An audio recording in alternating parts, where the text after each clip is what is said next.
My fiancé slept with my best friend the night before our wedding, so I vanished quietly, took the honeymoon tickets, and let them face the fallout together. I'm a 29-year-old guy, and I genuinely thought I'd found the love of my life. Her name was Lena, and for 5 years, she'd been the anchor that held me steady through every storm. We met in college. She was all sunlight and chaos, the kind of person who made every room feel lighter just by walking into it. Back then, I was a quiet guy, studying engineering, working night shifts just to get by. Somehow, she saw something in me that even I couldn't see in myself. When I lost my job 2 years ago, I remember sitting on the floor of our tiny apartment, surrounded by unopened bills, completely numb. She knelt beside me, held my face in her hands, and whispered, "We'll get through this. I don't love you for what you have. I love you for who you are." Not because I was broken, but because I truly believed her.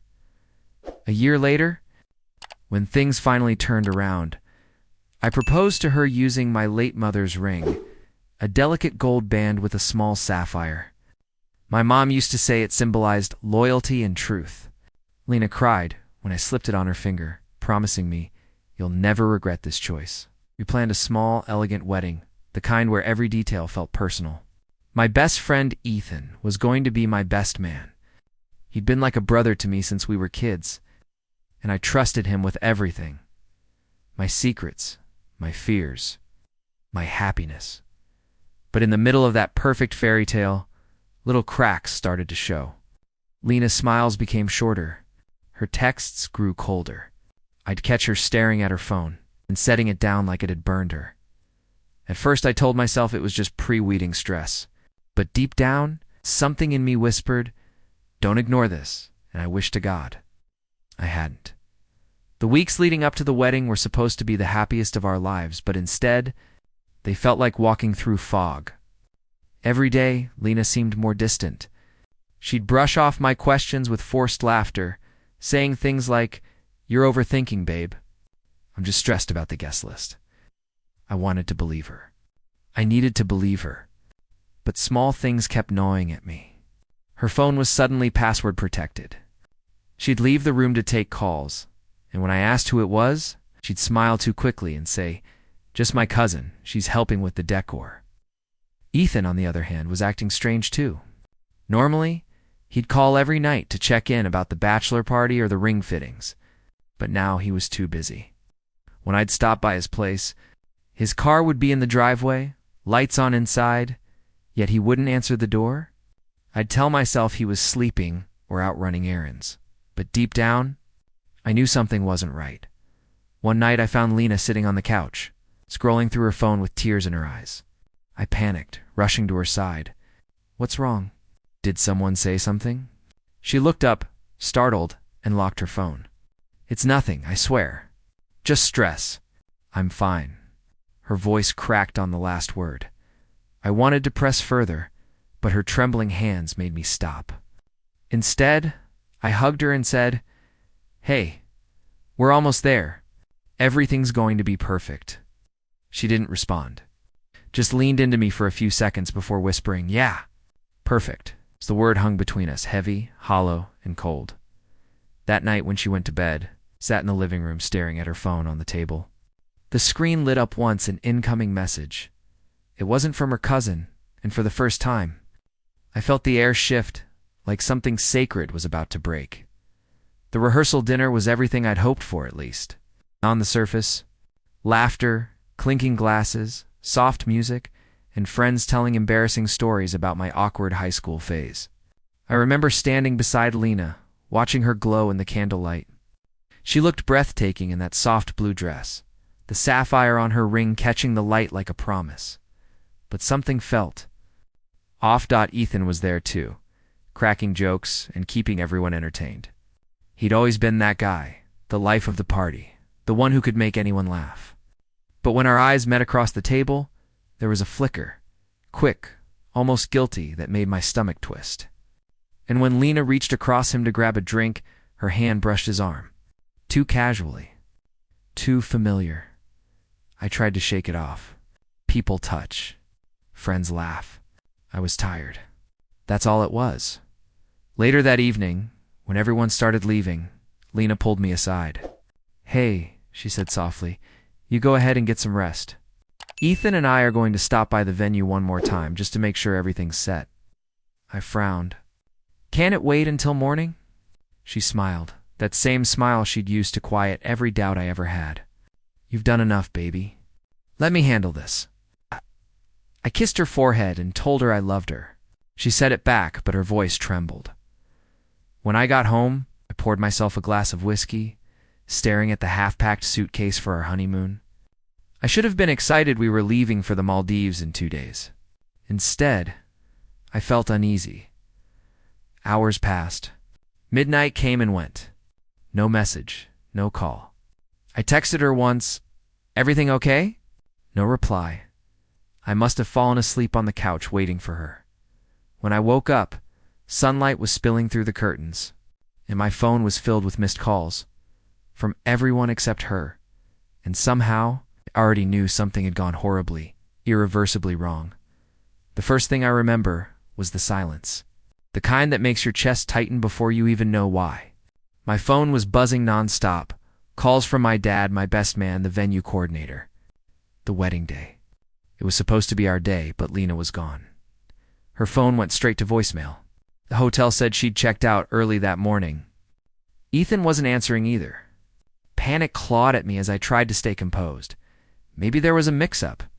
Maybe she went to pick something up.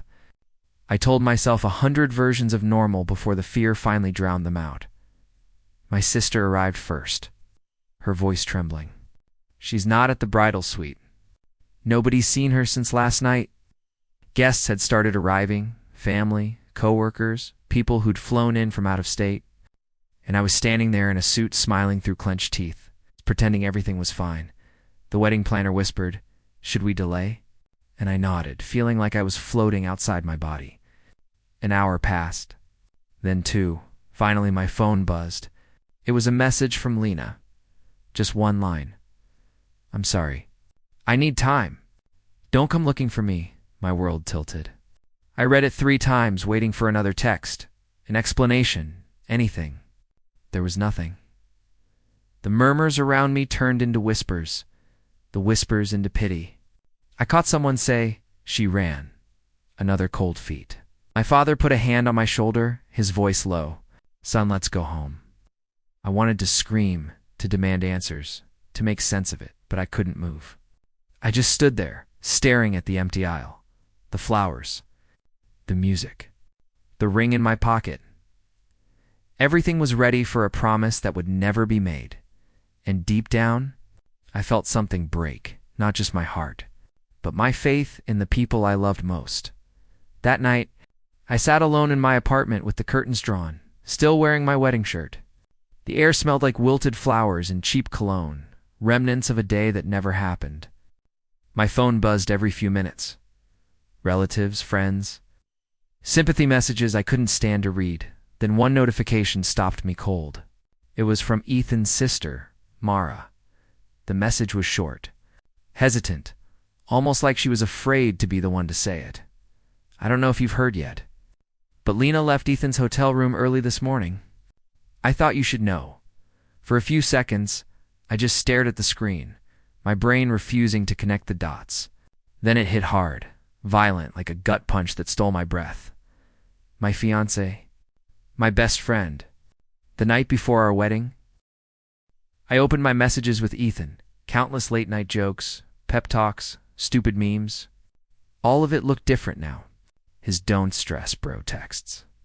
Her just finalizing things with Ethan excuses. The puzzle pieces rearranged themselves into a picture I didn't want to see. I tried calling her 5 times. Straight to voicemail. I tried him disconnected. My hands were shaking so hard, I could barely hold the phone. My sister came over around midnight. She saw my face, didn't ask a single question, just sat beside me. I showed her the message. She whispered, "I'm so sorry," and that broke something inside me.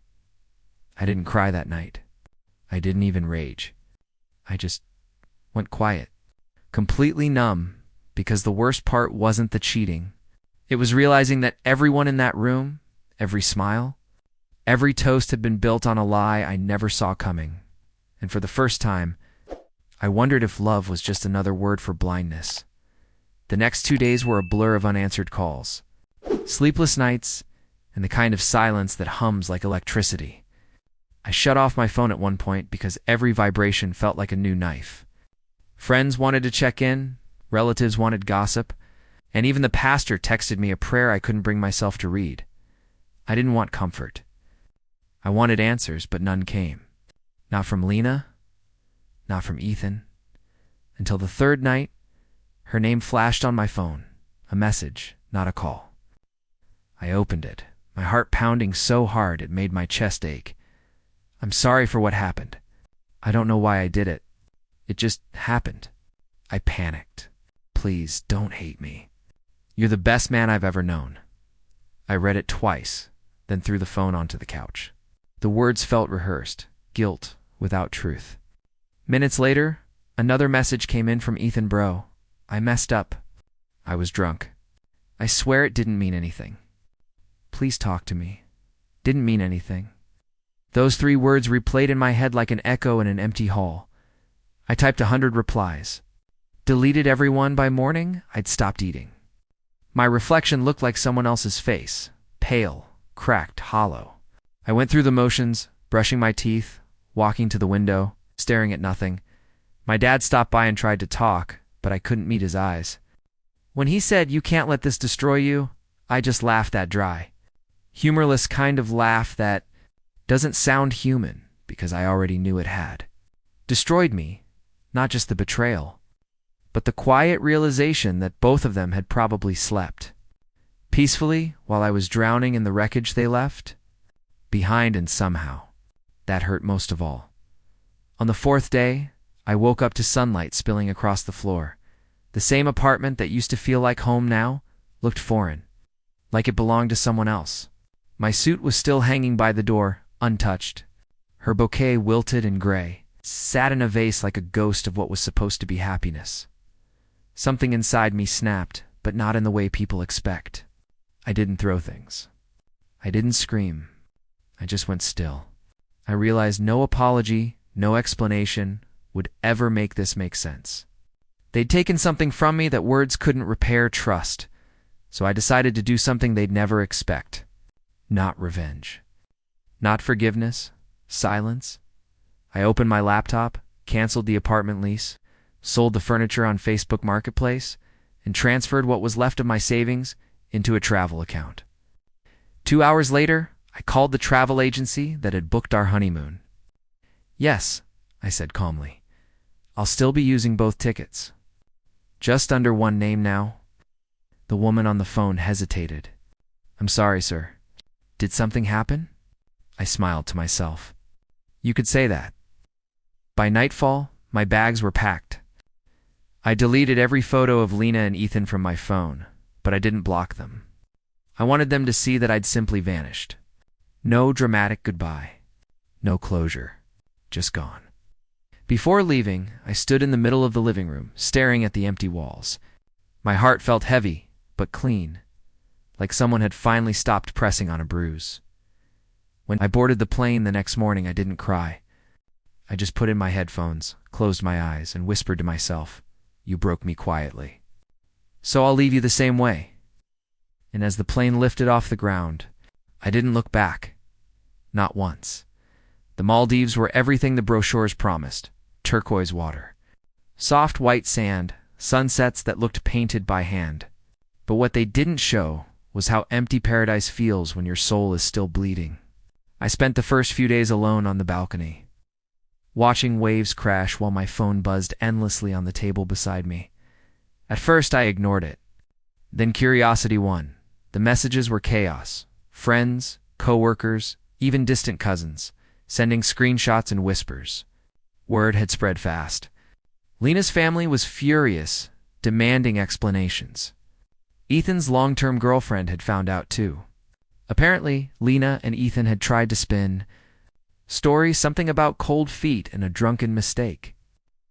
No one was buying it. One message from an old college friend made me laugh out loud. For the first time in weeks, "Dude, they're getting roasted online. Everyone knows? You did the smartest thing by disappearing." I pictured them facing the same people who toasted to our future, now looking at them with disgust. The image didn't bring me joy exactly, but it brought peace. Karma didn't need my help. It was handling things just fine. On the third night, I walked barefoot along the shore, letting the cold tide touch my feet. The moon was full, and for the first time, I could breathe without that sharp ache in my chest. I didn't hate them anymore. I didn't love them either. I just let them exist somewhere far away, where their names couldn't reach me. Still, every morning I'd open my phone not to reply, but to see Lena's desperate texts, Ethan's apologies, mutual friends trying to mediate. Each unread message was a reminder of something powerful. They were trapped in the mess they made, and it's finally free. By the end of the second week, I'd stopped counting the days. Every morning felt lighter, cleaner, like I was finally shedding layers of a life that wasn't mine anymore. But just when I thought the noise had died down, my inbox pinged with a name I hadn't seen in weeks. Lena. Her email was long, pages of it. Written at 3 a.m., she said she'd been confused, that the pressure of the wedding had made her act out. She blamed stress, loneliness, the fear of commitment. She wrote things like, "You were too good to me," and I didn't know how to handle it. "I don't expect forgiveness. I just want you to know I'm sorry." Halfway through, she tried to twist it, claimed Ethan took advantage of her vulnerability that night, that she was emotionally lost and didn't mean for it to happen. I didn't respond. 2 hours later, another email came in, this time from Ethan. His tone was defensive at first, then pitiful. He said he was drunk, that Lena had led him on, that he didn't even remember how it started. He claimed he'd betrayed a brother and wanted to make things right. I sat there, reading both emails side by side to people rewriting the same story to save themselves. I realized they weren't apologizing to heal me. They were apologizing to quiet their own guilt. So I wrote one short message. Just one, addressed to both of them. You two deserve each other. I'm done carrying what you broke. Live with it. Then I hit send, closed the laptop, and walked outside into the warm island night. The air felt different. For the first time, my chest didn't ache. And as the tide washed against my feet, I realized something. Silence wasn't just my revenge, it was my freedom. A few days later, I got a message from someone I didn't expect. Hannah, Ethan's ex, fiancée. She'd been with him for nearly 6 years, and I hadn't heard from her since before the wedding. The subject line read, "You deserve to know the truth." Ha! I hesitated before opening it. Part of me didn't want to dig any deeper, but curiosity, or maybe closure, got the better of me. Her message started simple. "I know you think it was a one-time thing. It wasn't." Hannah explained that she'd suspected something for months. Subtle things, Lena and Ethan texting late at night, laughing too hard at inside jokes, disappearing together at group gatherings. She said she confronted Ethan once, and he swore it was innocent. She believed him. "Until the night before my wedding. He didn't come home," she wrote. "And when I found out where he was, I didn't need proof, I just knew." The rest of the email blurred before my eyes. Months, not one night. Months. I felt that same nausea I'd felt the morning of the wedding, only sharper. Every memory, every dinner, every joke, every time I left them alone, twisted into something dirty. They hadn't betrayed me in a single moment of weakness. They'd built a secret world right under my nose. For a long time, I just sat there, letting the reality sink in, and then, unexpectedly, I smiled, because for the first time, I understood I hadn't lost love. I'd escaped a lie. They'd been playing house in the shadows, and I'd been too pure-hearted to see it. But now, standing on the edge of that truth, I didn't feel broken anymore. I felt untouchable. Sometimes the truth doesn't hurt. Sometimes it sets fire to everything that kept you trapped. After Hannah's message, something inside me settled. It wasn't peace exactly, it was clarity. Like waking up after a long fever and realizing the world hadn't changed. I had. I stopped waiting for apologies, stopped rereading their messages. I even stopped checking if they'd seen my last reply. I just let go. The Maldives turned into more than an escape. It became therapy. Every sunrise felt like a quiet reminder that I was still here, still breathing. I started journaling, something I hadn't done since college. At first, it was all anger, sharp, ugly words that burned on the page. But slowly, the tone changed. I began writing about gratitude, about lessons, about freedom. One evening, I met an older couple from Canada at the resort. They'd been married 40 years, full of humor and calm. When I told them briefly what had happened, the husband chuckled softly and said, "You didn't lose a fiancé, son. You dodged a lifetime of pretending." His wife nodded, adding, "And you'll know real love when it feels peaceful, not dramatic." Those words stuck in the weeks that followed.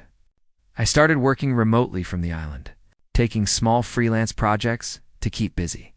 I'd wake up early, write for hours, swim until sunset. The pain didn't vanish overnight, but it softened. It became background noise, something I could live with instead of drowning in.